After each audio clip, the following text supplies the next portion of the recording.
Michael Creston tapped his heel against the marble floor of the waiting room.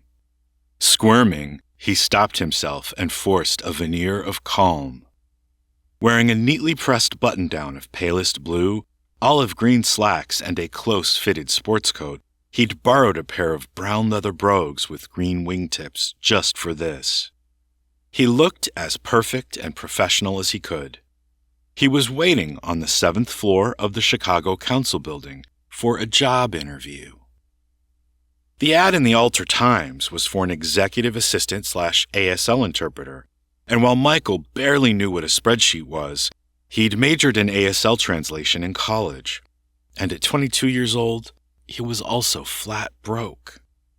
The ad promised an $80,000 a year salary beyond his wildest dreams.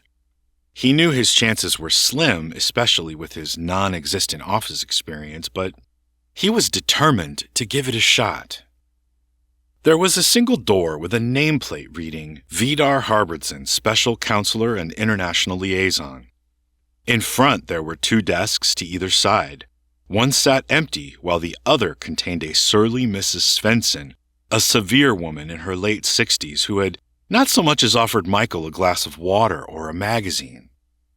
Michael worked up the courage to ask a question. Ma'am, I notice I'm the only person here. How many people have interviewed for the open position?"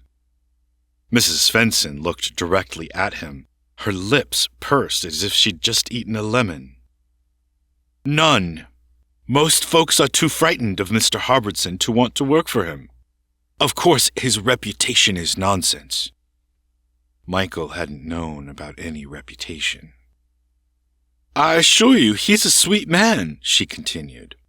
"But certainly, if you cross him, he'll kill you where you stand." The old crone leveled her rheumy eyes at him with no trace of humor. Michael stared at her. "Wait, are you serious?"